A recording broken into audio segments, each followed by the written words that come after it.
Hello everyone, welcome to our special segment on the 8 most important current affairs for this week's test. We have carefully selected the top news stories that are crucial for your exam preparation. Now, understanding these key events will not only boost your confidence but also help you score higher marks. So, grab your notes and pay close attention as we break down each topic for you. So, let's dive right in.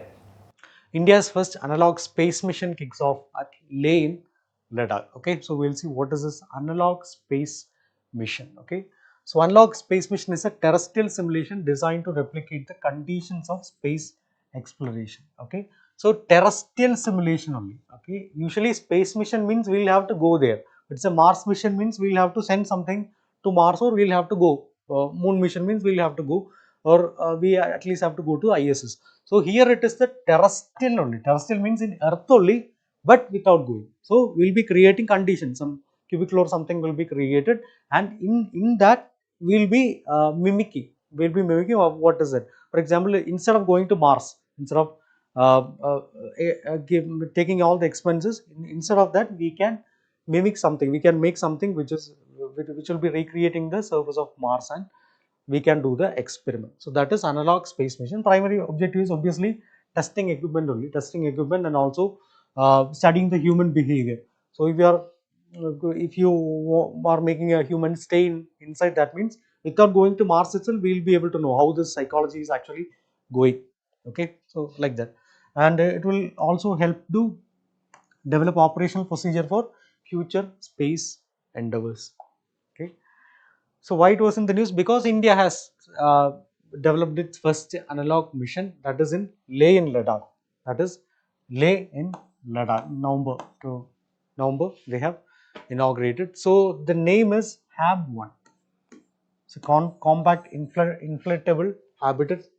This is a HAB1. Okay. So inside this they have actually simulated the extraterrestrial atmosphere. There are some other missions are also there, which is having the same purpose. NASA's Chapier mission, Chapier means the crew health and performance exploration unlocked. This is basically mimicking the Martian environment. Martian means Mars environment. Okay.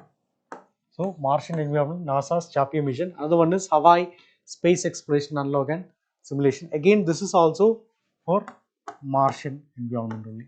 This is in Hawaii. This is in Hawaii. That is why Hawaii space exploration unlock and simulation, again from NASA. Another one is NEMO, NASA Extreme Environment Mission Operation. This is actually underwater habitat.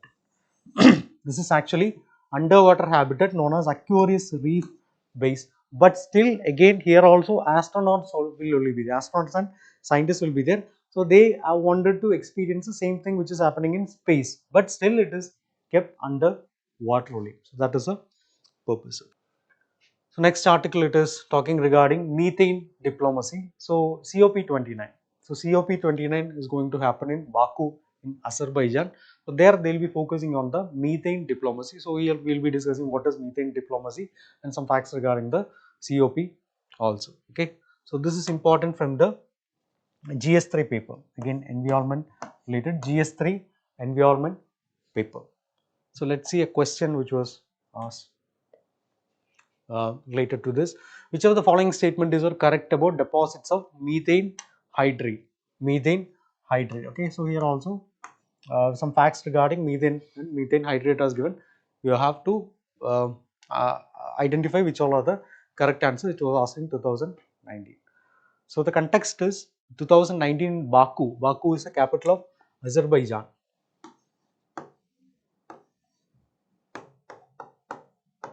Azerbaijan.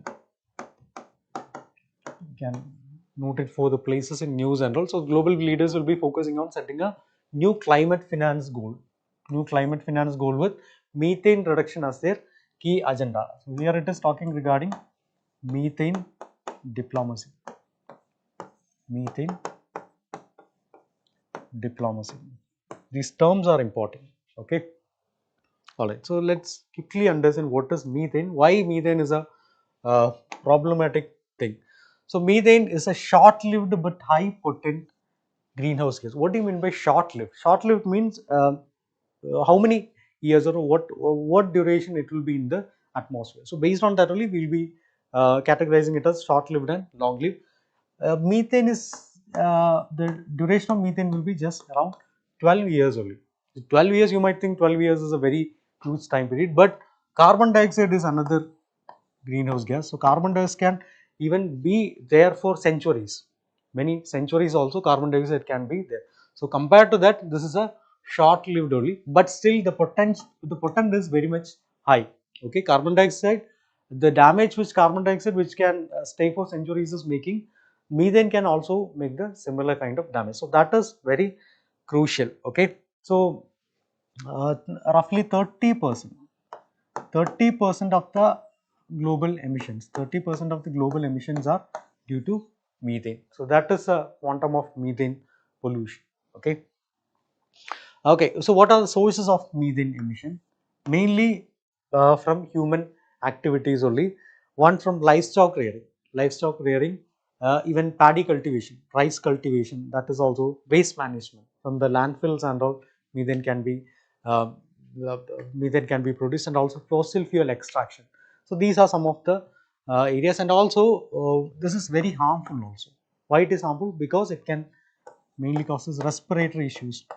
Respiratory issues can be caused by this methane, and also cardiovascular problems can also can also be there due to this methane emission. So let's see what is a COP. What is COP and why they have taken this methane. So COP means Conference of Parties. COP means Conference of Parties. So these Conference of Parties are part of the UN Annual Climate Conference. UN Annual Climate Conference, we call it as UNFCCC. UNFCCC, United Nations Framework Convention for Climate Change. United Nations Framework Convention on Climate Change. So that is UNFCCC. Okay. So convening countries to enhance the climate action. So where it originated? It originated in 1992 only. Very popular summit known as a Rio Summit. Very popular summit known as the Rio Summit. Many other organization conferences also happened. UNCBD, Conference on Convention on Biodiversity, and also we had on desertification. Like that, many were there. UNFCCC was one among them. Okay, so that is the origin, and this they will be meeting every year. Every year they will be meeting. So this is their 29th meeting. 29th meeting, and this will be held in Baku. This will be held in Baku in Azerbaijan. So what is the significance of this particular summit? It is known as it is often dubbed as a finance COP. It is often dubbed as a finance COP. Why it is known as finance COP? Every COP will be having some sort of agenda will be there, and some sort of focus will also be there. We have Paris Climate Summit was there. So like that, COP 21. So this will be focusing on the finance, how we can finance this climate initiative. So that is the main agenda of this. So that is why it is known. That is why this is dubbed as a finance COP. And in finance COP itself, this is focusing more on the methane emissions or methane diplomacy. Okay. All right. So now let's understand what is this methane diplomacy. So methane diplomacy means it is emphasizing on collaborative international action to cut methane emissions due to its potent short-term climate impact. We have already discussed what is the issues with methane. So basically this is a collaborative international action to reduce the impact of methane. Okay, so that is methane diplomacy. So what are the initiatives? One is Global Methane Pledge.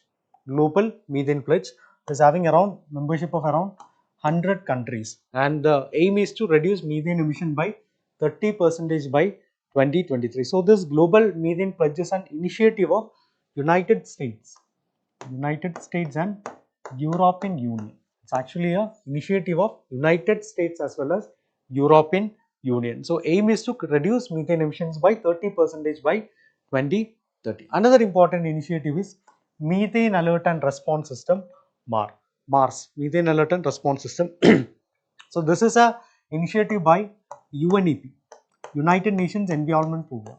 United Nations Environment Program, UNEP. So they initiated this Mars Methane Alert and Response System. So they will be using a satellite data to detect methane emissions globally, and they'll be notifying the stakeholders. So this is the purpose of this Mars. Okay, so these are some of the missions. So let's see some of the Indian missions also. Indian efforts in this methane management. One is Harida Dhara. One is Harida Dhara. It was developed by ICAR, Indian Council of Agricultural Research.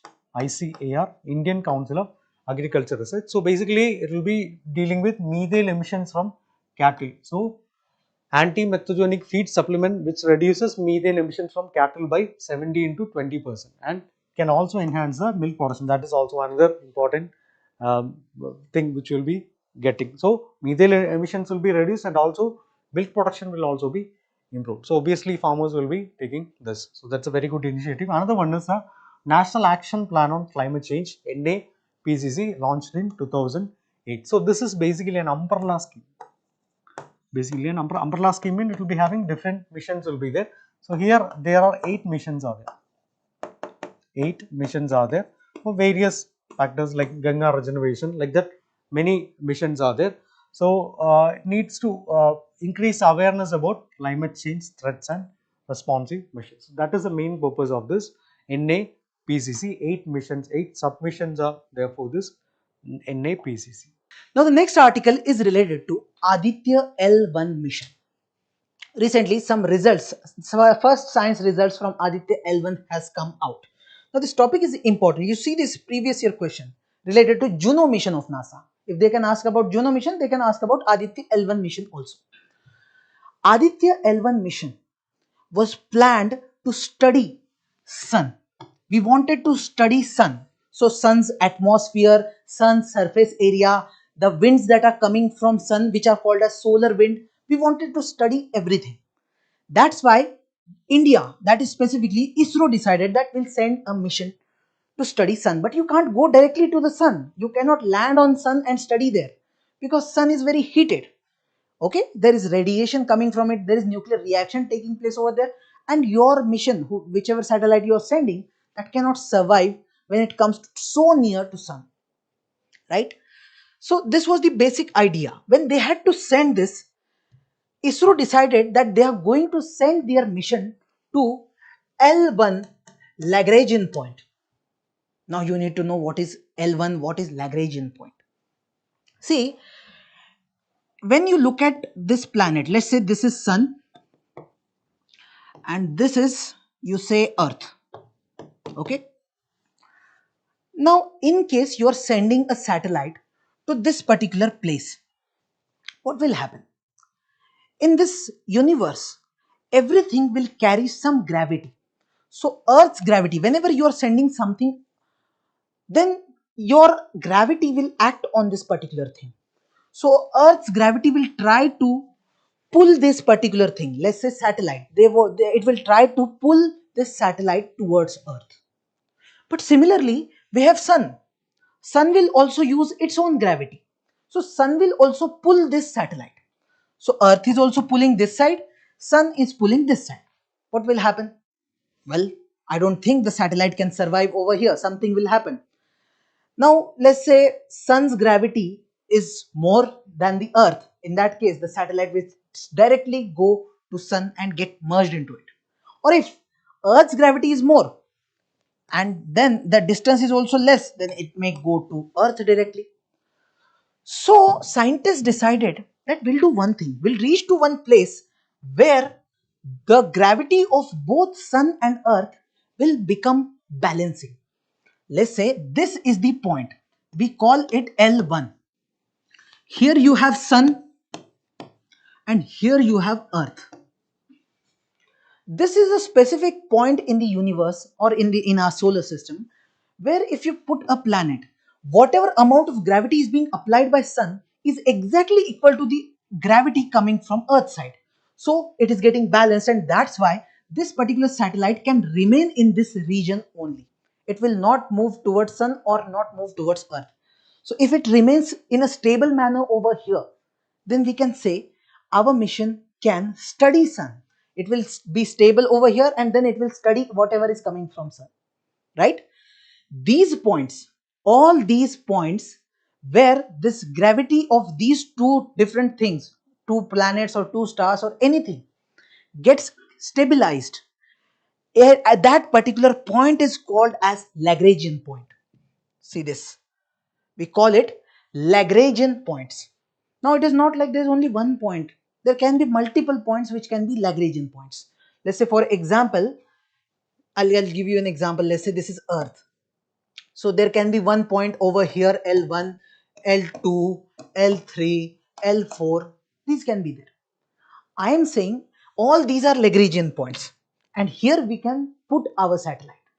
One of them is L1, where we have sent our Aditya L1 mission. The name L1 is coming from this Lagrangian point. I hope it is clear. Okay. Now one factual thing you need to know, that this L1 point, there is a round or a halo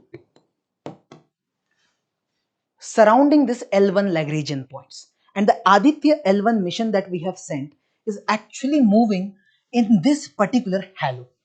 Okay, it will not go beyond this, but it will remain in this halo only. It is not directly at the L1 position, but the halo of L1. Okay, this is the factual point you should remember. That's all about Aditya L1. Now the next article is related to new coastal zone plan of Kerala. Coastal zone. See, we have coastal areas which we need to protect. Right now we are urbanizing, we are developing, we are constructing new buildings, we are going ahead with many economic activities in coastal areas also. But that may have repercussions. There can be damage to the ecosystem of that area. So we decided that we will regulate coastal areas. So this topic is important for GS paper 3, that includes conservation, environment, pollution, degradation, etc. etc. So topic is important. Look at this PYQ. Explain the causes and effects of coastal erosion and what are the available coastal management techniques. So coastal management is important. So coastal regulation is also important. Now recently, Union government, specifically this Ministry of Environment, they have approved a plan, that is Coastal Zone Management Plan. This plan is specifically for 10 districts of Kerala, and this has been done as part of CRZ, Coastal Regulation Zone. Now see, in the year 1991, an idea came that we need to protect our coastal areas. For that, government brought some rules. Those rules are included in the CRZ, that is Coastal Regulation Zone. Now they provide the rule set that what all needs to be done in the coastal regions, which regions are highly protected, you can't build any construction over there, no human being can go in some areas will be there where people can go. So coastal regulation zone was actually divided into different categories. So let's say you have this coastal area, they may say that this particular area is coastal regulation zone CRZ1. CRZ1 means ecologically sensitive area. If you look at any mangrove forest, if you allow constructions in the mangrove forest areas, if you allow human intervention in that area, then mangroves will not survive. And if mangroves are gone, that will be very much dangerous and can lead to many disasters. So government said there will be high restriction in these areas, and only if you are going for some conservation activity or there is some national security issue, let's say military wants to go there, they can go. No other normal human being is going to enter in this area. So such was the protection given to CRZ1 classification. Then you have CRZ2 classification also for some urban areas near to the coastal regions. So there is some kind of construction allowed, but there are some restrictions also. Then CRZ3, so some relatively less developed area or rural area which is near to coastal areas. Now here there can be areas where people are living already, there are villages which are densely populated also. So for them relatively lesser, see here restrictions are very high, here relatively lesser restrictions will be there. Then you have CRZ4. When you go away from this coastal area in the waters, so till the 12 nautical miles from the coast, this area is also considered as a restricted zone. You cannot go for such developmental activities over there. So if you go for developmental activities, the fishes in that area, the ecosystem that is there, that will get harmed. That was the reason. So this CRZ is already there. As part of this CRZ, we have come up with this idea of coastal zone management plan specifically for Kerala and some 10 coastal districts of Kerala. So important, we can say. Now this topic is highly important for you from prelims as well as mains perspective, specifically for mains GS paper 2, as it covers all the provisions related to Indian constitution, all the amendments that may take place with respect to the constitution. And uniform civil code is mentioned in the constitution itself. If you read article 44, it clearly mentions that the government or the state should ensure that there is uniform civil code in India. So government can bring it. So BJP party is saying that in Jharkhand, if they come to power, they are going to bring uniform civil code. Okay. Now look at this previous year question. It says that discuss the possible factors that inhibit India from enacting for its citizens a uniform civil code as provided for in Directive Principles of State Policy. That means in Article 44, it is already mentioned that state should bring it. Then why state is not in a position to bring it? What kind of problems they are facing? What are those possible factors? This has been already asked in the year 2015. So you can understand uniform civil code is a very important topic. Now, moving forward, what is uniform civil code? First of all, what is civil code or what is a code?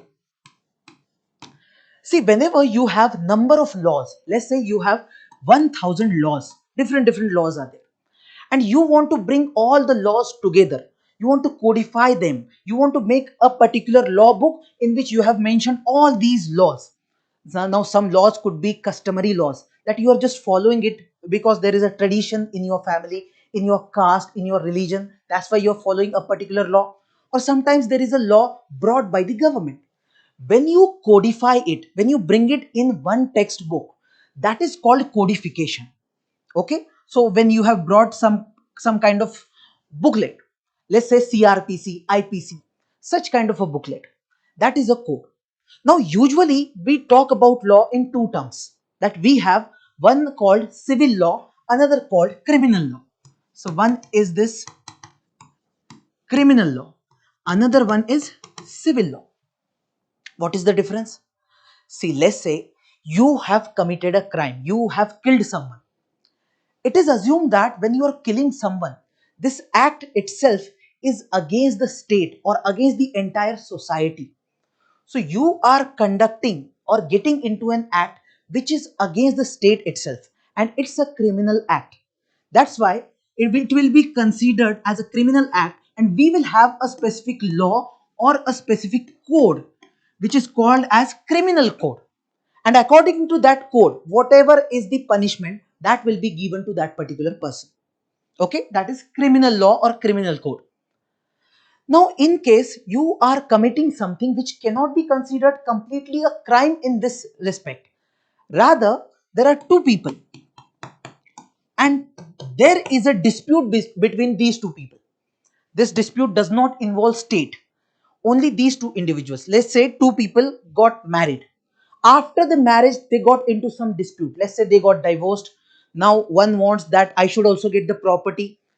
Such kind of dispute is there. In that case, we are saying it is a civil matter. It is not a criminal matter as such. This is not a crime as such. But this is a dispute. It is a civil issue. So we have a civil code. We have a civil law. And according to that law, if there needs to be given some kind of punishment, we will give that. However, we need to understand that in India, we have laws which can be considered criminal laws. We have laws which can be considered civil laws. But there is an interesting story to it. When you look at India before independence, when the Britishers were ruling on India, at that point of time, Britishers codified the criminal law. That means whatever criminal law exists in India, that is because the Britishers codified it. They brought a single book and applied to every citizen of India. That book was uniformly applied. It was not like you belong to one particular religion, another person belongs to another religion. Let's say you are Hindu, the person is Muslim, that person is a Christian. So when the British Raj was there, it was not like for a criminal act, these three different people will be given different punishment. No. One single law, one uniform law. Uniform means common or same. Exactly same law is being applied to everyone. So there was one book or one law which was codified by Britishers at that time for criminal activities, and that's why we call it uniform criminal law. Okay? But when it comes to civil matters, when it comes to marriage, inheritance, property issues, all these things which come under civil matters, the Britishers did not make one single law. If you look at India, even after independence, we do not have any one law which is applicable to everyone. You can see this here, that when you are dealing with Hindus, you have different law, different personal laws. For example, this Hindu Marriage Act, this one, or Hindu Succession Act, Hindu Adoption and Maintenance Act, etc. Now, please understand, I'm not saying that entirely there is no civil code as such. We have tried to codify it. But when it comes to specifically about personal laws, in India, personal laws varies from religion to religion. I'm saying for Hindus, we have these acts which deal with these issues. Let's say marriage or adoption or inheritance or property issues. Everything will be dealt by these laws. These will govern it. Or if you look at Muslims, their law is usually based on Shariat. Shariat is a Islamic law. So most of the content in the personal laws of Muslims in India gets derived from Shariat directly. Even we have some laws. For example, Shariat Application Act of 1937, Muslim Women Protection of Rights on Marriage Act 2019, very recent one. So these are the laws which are governing Muslim population in India when it comes to civil, or specifically in the civil, the personal law matters. Then for Christians and Parsis, they too have different laws. Christian Marriage Act, Indian Succession Act, Parsi Marriage and Divorce Act, etc. So if I have to sum up in simple terms, this uniform civil code, the idea of uniform civil code is that instead of having different laws for different religious groups, when it comes to personal matters, these personal matters could be marriage, divorce, inheritance, adoption, maintenance, etc. For all of this, in India, there should be one law which is applicable to every Indian. It should not differ from religion to religion. That concept is uniform civil code, that a legal framework which will be applicable to every citizen in India, irrespective of your religion, irrespective of your region. So this is the core idea. Clear? Now, so now if you have understood what is uniform civil code, does this exist in India? The answer is no. But there is one exception to it. That exception is the state of Goa. Now there is a different history of Goa. Earlier, Goa was being ruled by Portuguese. Portuguese used to rule, so they had brought Portuguese law over there. So at that point of time, a kind of uniform civil code was established in Goa. And that is continuing even after independence. Even when Goa got merged in India completely, officially, even after that, the same law continued. So we can say Goa is the only state in India which is an exception to this rule that we do not have a uniform civil code. Clear? Now, how does this idea of uniform civil code comes into picture? How did we even think about it? Well, the idea goes back to 18th, 19th century, specifically 19th century and then early 20th century, not 18th. Now, at that point of time, in the European world, a new idea started emerging, the idea of modernity. Now, as part of idea of modernity, one core part of this modernity was that there should be secularism, or there should be secular states. Secularism means the state and the religion should be completely separated, and all the affairs have to be taken care of by state. Now here, when they were focusing on state, moreover, the idea came into picture that we should have a law which is governed by the state. State should decide the law completely and not religion. Religion should not interfere in the matters of making of laws. So here the idea came into picture in 19th century, specifically at the end of this 19th century and then in the early phase of 20th century. Later on in the year 1804, we saw French code coming into picture. Now this French code is very interesting because here they have clearly established the power of state. It says that it has eradicated all forms of customary and statutory laws, and it said that it will be prevailed and replaced with uniform code.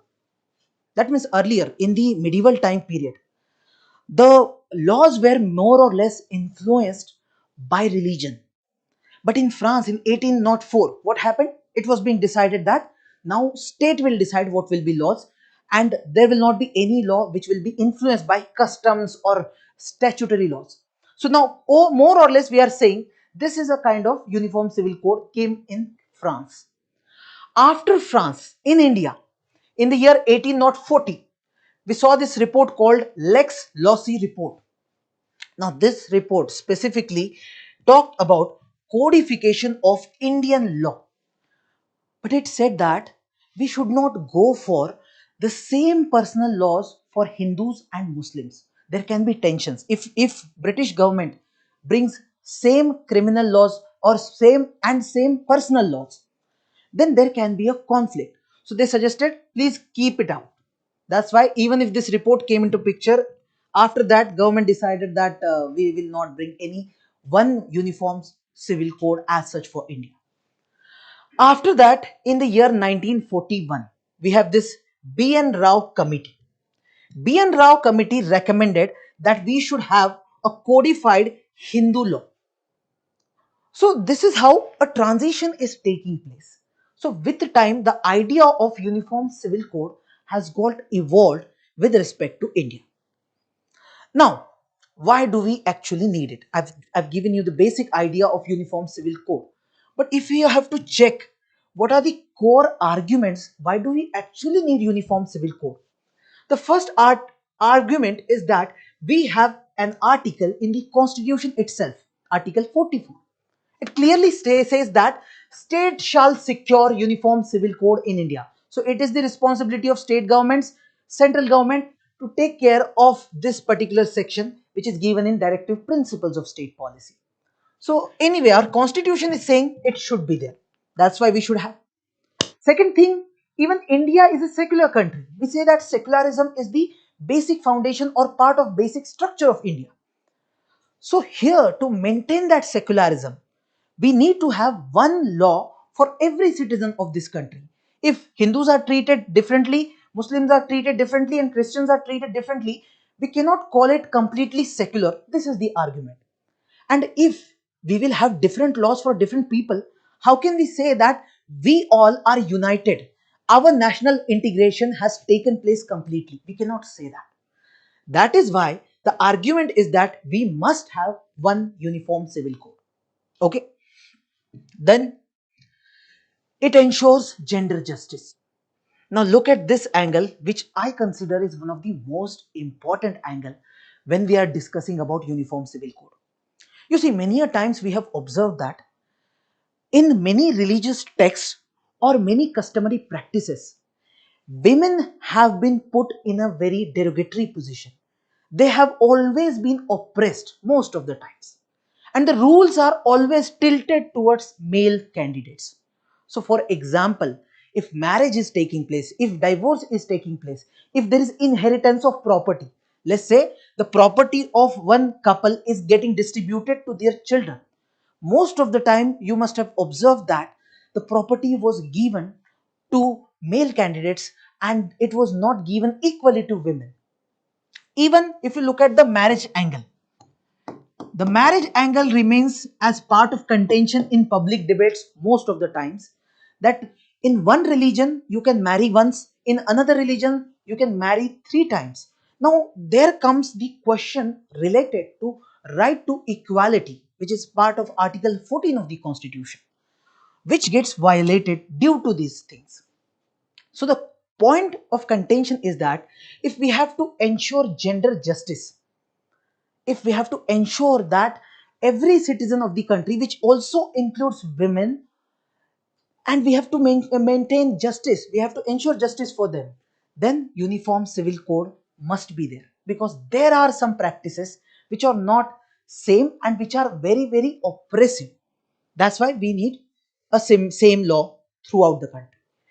Then the fourth argument is simplification of legal procedures. Now we have a very complex legal system. When you have so many laws for different religious groups or for tribal groups, then the law becomes complicated and complex. It's better you bring one law applicable to everyone, then your legal procedure will become very simplified. It will become easy to understand and to implement also. Okay? Now, these are the arguments given by people who say that uniform civil code should be there. But there is another side of this coin.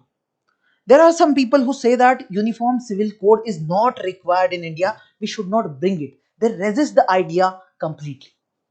What is their argument? First, they say, sir, India is a very diverse country. You look at languages, races, castes, religions. We are very much diverse. Not every person is same as the other person. And the idea of uniform civil code has come from European countries who are more or less not at all diverse. Mostly if you see the European countries, they are Christian countries.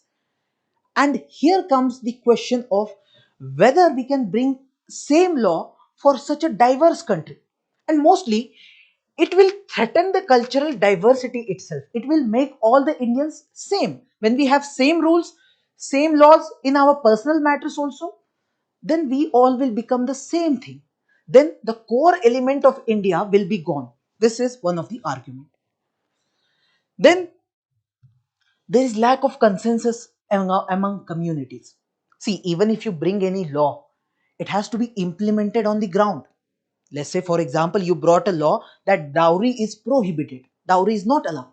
But if people are not accepting it, what's the use of that law? And if people start resisting, they start protesting outside, then that's not a good thing at all. So, whenever in a democracy you are bringing a law, people should accept the law. Otherwise, you cannot implement it. So, here comes the problem specifically from minority groups and the tribal groups. What is their problem? They are saying, we are different. In India, the majority might consider one law as right, but there are minority groups in which their cultural practices are different. In one religion, marriage is done in a specific manner. In another religion, it is done in a different manner. So if you apply one rule, whose rule will be applied?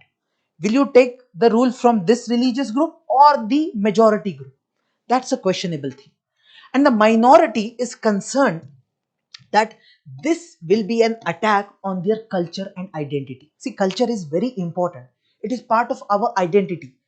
And because it is part of our identity, we cannot remove it altogether. So here, minorities mostly resist this idea of uniform civil code. Not every person, but mostly we observe. And there is a chance that people might resist. If you bring a uniform civil code directly, specifically forcefully, people might resist. They may come to the courtrooms, they may come on the streets, social unrest may start. So that is a big concern before bringing any such thing. Now, why the minority groups are saying that we don't want this uniform civil code? Because when they look at constitution, they look at Article 25.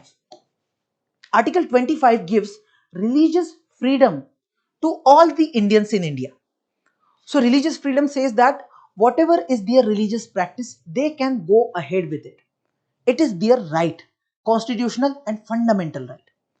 Now, here you observe a tussle between fundamental rights and DPSPs, that is Directive Principles of State Policy, because Article 44 is saying you should have uniform civil code. 25 is saying you do whatever your religion tells you, you have the freedom to follow your own religion. So if my religion is telling me to go ahead with a particular practice, how can you bring uniform civil code and curb that practice? That is something being questioned. And that is why we don't see any consensus among the communities. The day on which there will be consensus, uniform civil code will become very easy to implement. Okay. Now it's not just about minority groups. There is problem from tribal groups also. You see, India has been mostly a traditional society, but there are many tribal groups in India, and tribal groups are very different from the mainstream Indians. Their practices are very different from the more or less whom we call as the majority. So their practices related to again marriage, inheritance, all these things, these are very very different. Now if you bring one law, then even you might be having impact on the customs or traditions of these tribal groups, and that will again be resisted by the tribal groups. Now this is the major concern in Jharkhand now, that BJP party said that we will bring uniform civil code in Jharkhand if we come to power. But later on they said that even if we bring uniform civil code, tribals will not be part of it, they will be exempted. It will be said that it will not be applicable to tribals. Tribals will have different rules, different laws altogether, their own customary traditional practices altogether. Now the question arises, if you are bringing uniform civil code and you are giving exemption to any community, whether it is tribals or minorities or anyone, then how can you call it uniform civil code? Because the meaning of uniform civil code itself is that it is applicable in the same fashion to every person. So it is not uniform at all. So this is something being questioned. Okay, so this is the question in Jharkhand right now. At last, there is an argument related to our federal structure. In India, we have federal structure. Federal structure means the power is not concentrated in the hands of one government, that is central government. Rather, central government has some power. Some power is there distributed with the state government. Now we have the third tier also in the form of Panchayati Raj system. So our system provides different powers to different segments. If we talk about center and state only, if you look at Schedule 7, it clearly talks about which powers are there with central government or the center as a state entity and state governments. Now the point is, when you are looking at personal laws, these personal laws are part of concurrent list. If you read Schedule 7, there are three lists: central list, union list, state list, and concurrent list. Union list mentions powers of central government. The state list will mention powers of the state government. State government, when I'm saying, it means the parliamentary structure that exists at the state level, the state assembly, the state executive. And here I'm saying personal law is part of both things. That is, it is part of concurrent list, that is the third list. So the point is, both center and state can make laws related to personal laws. So there can be a conflict. Let's say central government brings uniform civil code for entire country. Suddenly one of the Indian state may say, we don't want this law, we want our own law. So we are bringing another law and we have power under concurrent list. So there can be conflict between our federal structures also. So that's why UCC should not be there. This is one of the arguments. So overall, you have understood the arguments in favor of uniform civil code, arguments against uniform civil code. Now look at what Supreme Court has said. Now Supreme Court has taken different stances which can be considered as evolutionary. This is the first case of 1985 Shah case. In this case, Supreme Court clearly said that we need a common or uniform civil code, and they urge central government that you should take some efforts to bring uniform civil code. So the stand has been taken very clearly. Then we have a case of 1995 Sarla Mudgal case. Even in this case, Supreme Court said that we should have uniform civil code for the sake of gender justice and national unity. So even again, Supreme Court is taking the stance that it should be there. Then we have this third case, Shaira Bano case of 2017. In this case, the case was related to instant triple talaq. Court considered that this practice is not a good practice. It is a discriminatory practice. And even though it is coming from religious segment, This practice should not be there in India. The constitution does not allow it. That's why in this, the court somewhere advocated that if we had uniform civil code, there would never have been any such practice existing in India which goes against gender justice or which is derogatory or oppressive in terms. Okay, so these case judgments are clearly showing that even Supreme Court is having a stance to support uniform civil code, and again obviously Supreme Court is taking this stance from the constitution itself, that is article 44. Clear? Now this is the side of court. What is the side of our executive, specifically the law commission? Law Commission in its 2018 consultation paper. At that point, Law Commission said that we do not need any uniform civil code as such. It is neither necessary nor desirable. We don't need it. Why? It is neither necessary because things are working properly. We don't need it. It is neither desirable also because there are chances of social unrest. There can be other problems. People are still not ready to accept it. So they said we should not have this. But with time, even Law Commission realized that it's a complex issue. We cannot directly say that it should be cancelled out. The plan should be cancelled out outrightly. So now in the year 2022, they said that we should think about it again. The earlier stance was we don't need it at all. Even they said that whatever laws we have, they are working. We can make some amendments in those laws. But in 2022, Law Commission said we are open to consultation. We are open to discussion. Let's discuss this topic of uniform civil code. So here even Law Commission is taking a stance which is relatively balanced.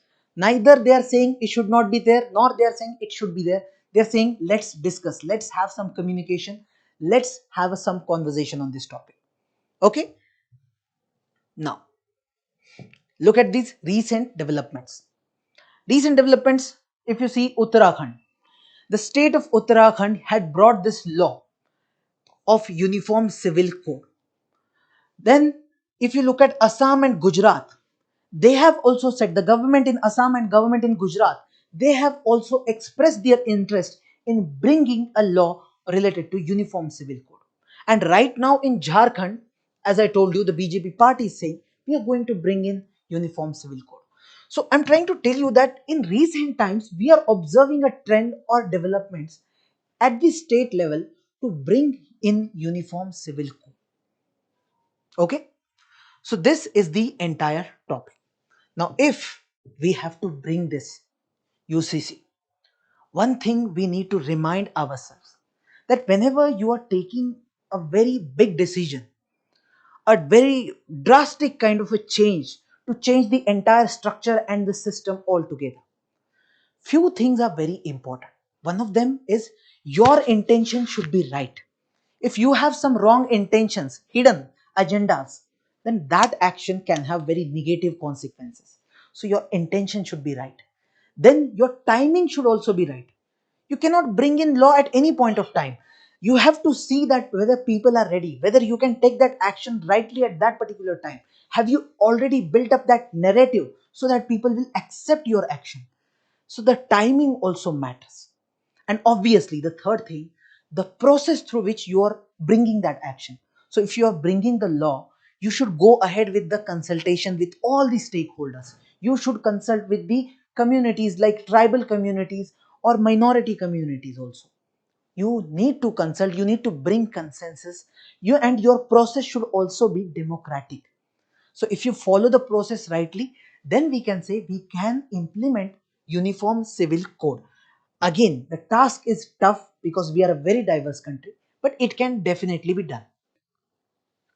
Checking a contagion, right? Now, this article talks about tuberculosis, and you can map this under GS paper, prelims as well as means GS paper 2 and 3. In 2, we discuss about health, right? In 3, we discuss about science and technology and the advancement we make in the science and technology field. Now see, a question was asked on Zika virus. So question can also be asked on tuberculosis. That's the reason when it comes to virus, bacterial infection, you need to have sufficient information. Now, what is the context? The World Health Organization has said that India has made remarkable progress. Who has said this? WHO has said that India has made remarkable progress in reducing the number of cases relating to tuberculosis, which means the number of cases of tuberculosis in our country has come down. Come down from 17.7 percentage to just 8.3 percentage. So with a 17.7% decline from 2015 to 2023. This is more than the global average of 8.3 percentage. So this is a remarkable feat. Now, what is tuberculosis? First and foremost, the points that you need to remember for examination. See, the first two topics that we discussed were for mains examination. So, we dealt more about the analysis. We dealt analysis part, or we analyze those two topics, right? So, these topics, the earlier two topics, were important for mains, and means you need to have a decent understanding and analysis of the topics. The next three topics that we will be discussing are prelims related. In prelims related, you need to know the topic and few facts related or important for your prelims examination, right?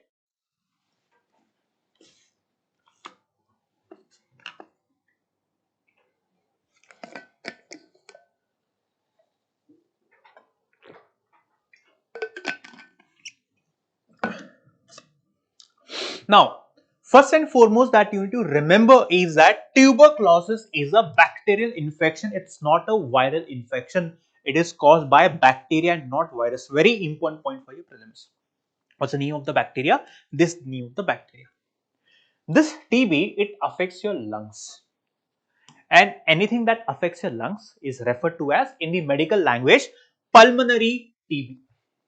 But once the TB worsens, it can also affect the other organs. As of now, in the primary stage, it affects the lungs. In the advanced stage, it also affects the other organs, which is referred to as extrapulmonary TB. Right? Second. Third, it spreads through airborne droplets. That is when a person, coughs or sneezes, the air droplets that, transmit through the air can also affect other person. Right? So this point is very, very, very important, the third point. And then this TB is one of the top infectious killer, right? Now with over 10 million people falling ill each year and 1.5 million deaths. So 1.5 is almost roughly 15 lakhs. 10 million is 1 crore. So 1 crore people fall ill because of tuberculosis every year in the world, out of which 15 lakh people die. Right? So all these points are these 3 points are very important for your prelims examination. Bacterial lungs, and third one is airborne droplets. And which are the key symptoms? Now key symptoms, try to remember, these are the key symptoms and few data. Again, this data is not important, right? But the first data, right, that is 1 crore people are affected globally and leading to 15 lakh death. This data is important. This data, mention it. If you want to use it, you can use it, right? But these are the key symptoms. Again, you don't have to mug up the symptoms, just go through the symptoms. But the 3 points that I discussed in the first slide, very, very important for your prelims. Now, in order to treat, right, in order to treat tuberculosis, we have antimicrobial drugs. We have drugs which can cure TB. Antimicrobial, why? Because microorganism is affecting your body. So to defeat the microorganisms, we have antimicrobial drugs. And which are these drugs? These are the 4 types of drugs. Again, you don't have to mug up all the drugs.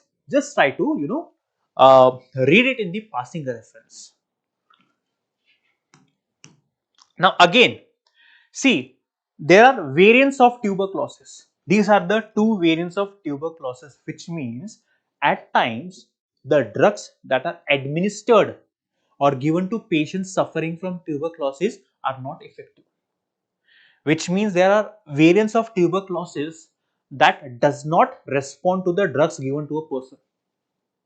For example, during COVID, right, the vaccine that was given to people, like few of the people, or the virus was not, or the infection for that the vaccine was not defeating the virus, which means that there are few variants of tuberculosis that is not effective to the drugs, which means despite giving the drugs, the tuberculosis or the bacteria refuses to die. These are the variants.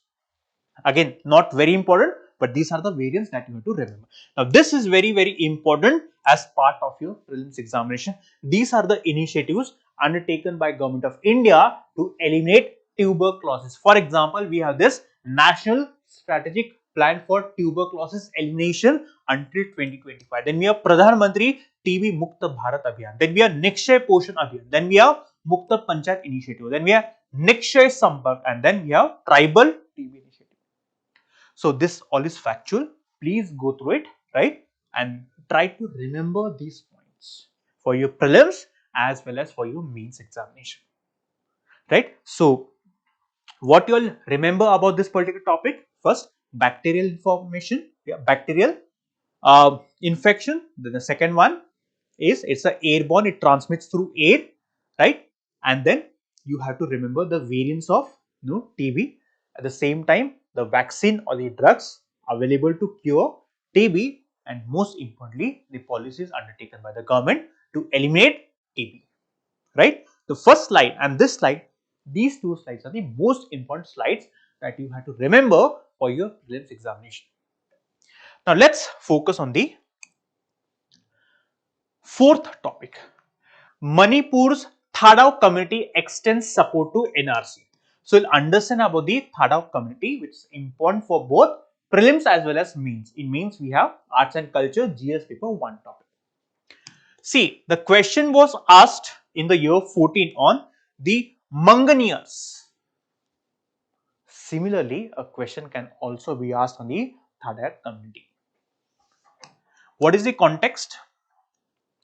This community which inhabits the Manipur state or which live in the Manipur state have said that we support NRC. What is NRC? National Register of Citizens. What do you mean by NRC? Now this NRC is a document of the residents of that particular state. So for example, as of now, we only have NRC for the state of Assam. We do not have NRC for any other state, but we only have for Assam, and that is also disputed. Now this NRC, if you find a name in the NRC, which means you are resident of that particular state, and if your name is not,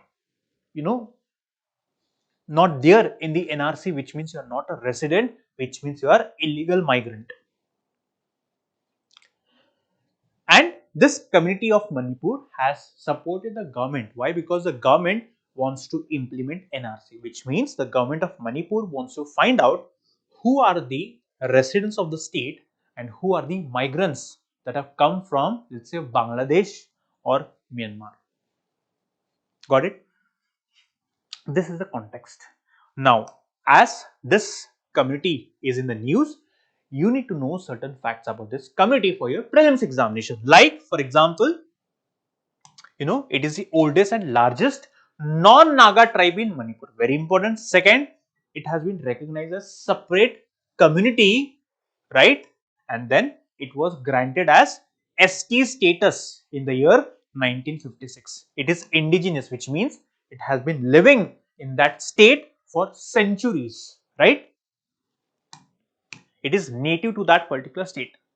Then these are some factual information. They are known for their rich cultural traditions. Then, right, they celebrate this particular festival. Then they speak this languages. They worship this particular god. Again, very important points for your prelims. All these are factual. So please read by your own.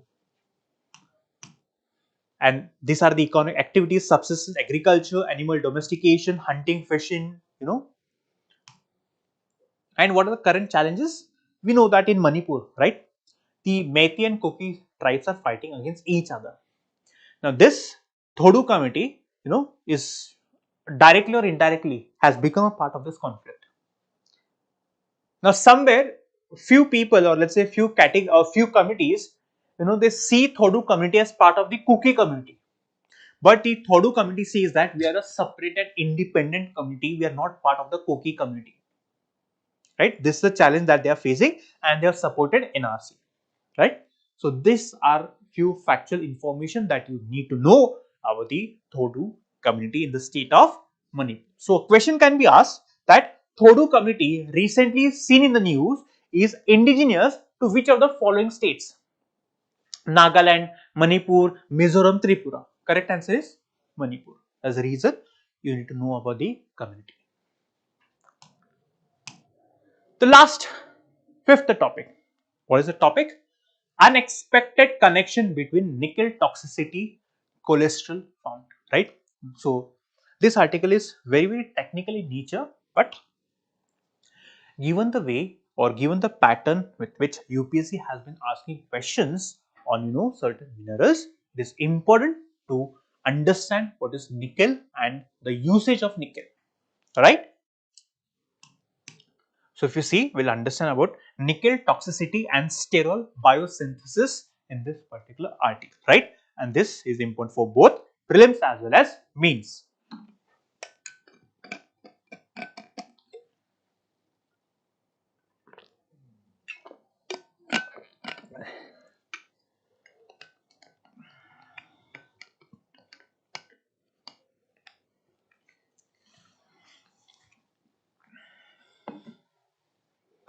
Now, again a question was asked on fly ash in the year 2015.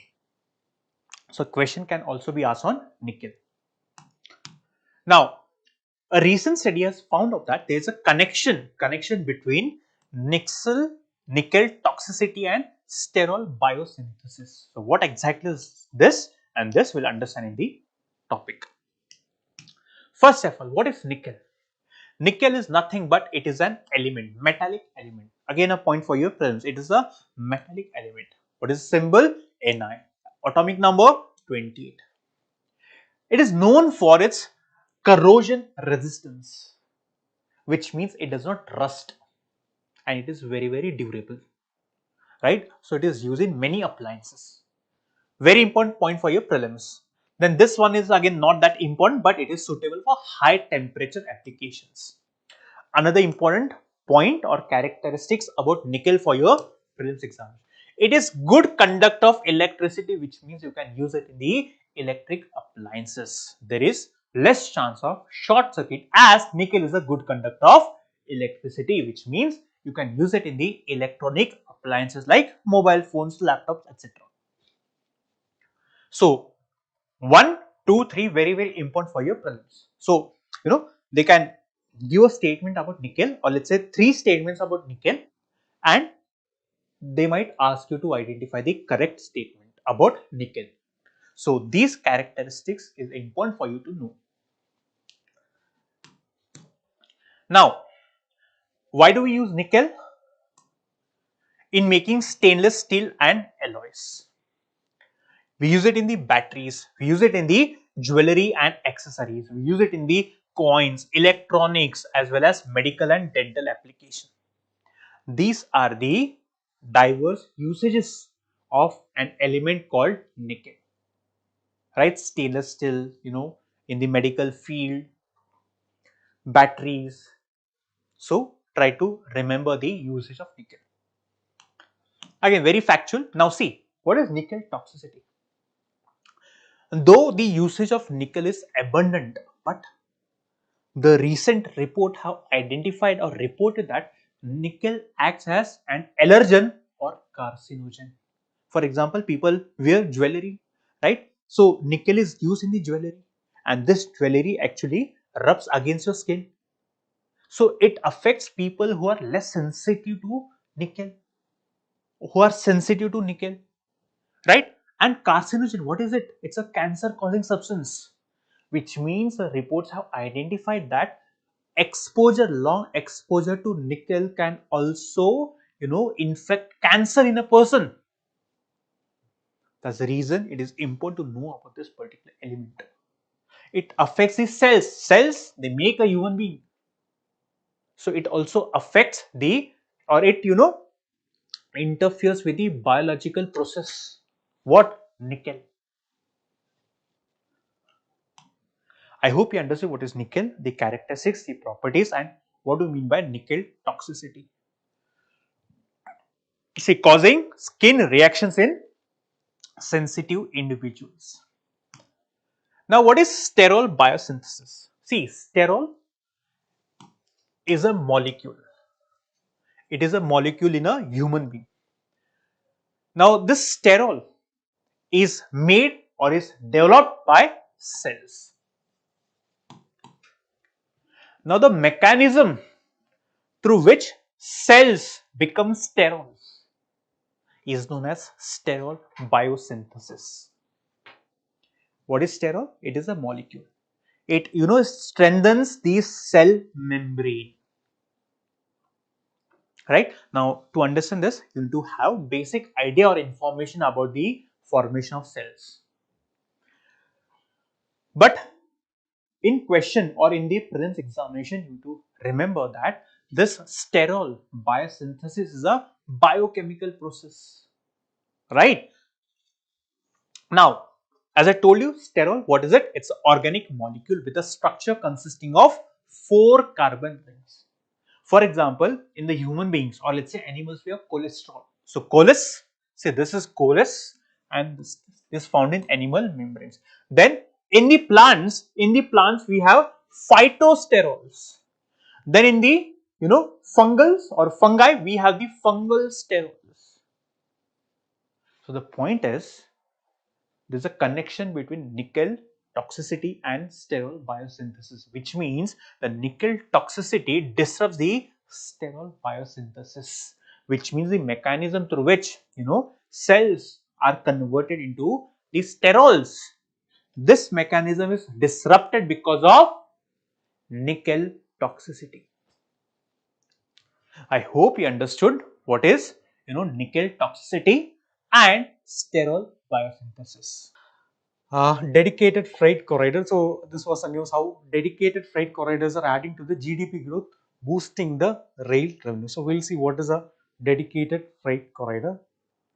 This was a context. So what is actually the issue with the normal freight? Freight means good service only. So what is actually the normal problem with the normal freight issue? Usually you might be going in the trains and all. So at that time you might have seen this goods trains. Sometimes it will be stalled only. Stalled only. Why? Because the passenger trains are given more priority. Passenger trains are given more priority means we have Indian railway network is very huge.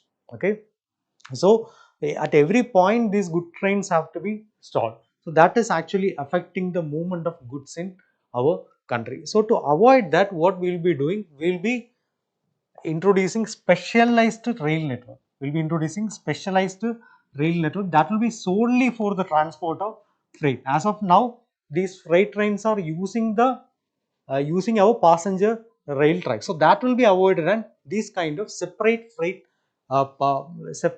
corridors will be there. Okay, so this separation allows for faster, more efficient and uninterrupted movement of the goods. So what is the advantage of that? Exports will become more better, industrial production will be improved. Even sometimes even rare cases, the passenger trains, normal low level passenger trains, they are also stalled for this goods train. So passengers are also not affected. So all these things will be smoothly done if we have a dedicated corridor just for carrying the freight along. Okay, so that is dedicated for freight corridors or DFC. So we'll see which all are the DFCs in India and who is managing this. So who is managing this? Dedicated Freight Corridor Corporation of India Limited. Dedicated Freight Corridor Corporation of India Limited. So they are actually developing this corridors. Most important one is Western Dedicated Freight Corridor, another one is Eastern Dedicated Freight Corridor. Okay, here you can see from here itself. what is actually the expanse of this. So this is the western corridor that is starting from Dadri, and it is ending in the JNPT, Jawaharlal Nehru Port Trust in Mumbai. So this is the western freight corridor. Okay, eastern freight corridor, it is starting from Ludhiana in Punjab, and it is going till Dankuni in West Bengal. Ludhiana in Punjab to Dankuni in West Bengal. And this one Dadri in Delhi to JNPT in Mumbai. So these are the two dedicated freight corridors we have, and dedicated freight corridor Corporation of India Limited is dealing with. They are actually developing this dedicated freight corridors. Okay, so this was a prelim snippet.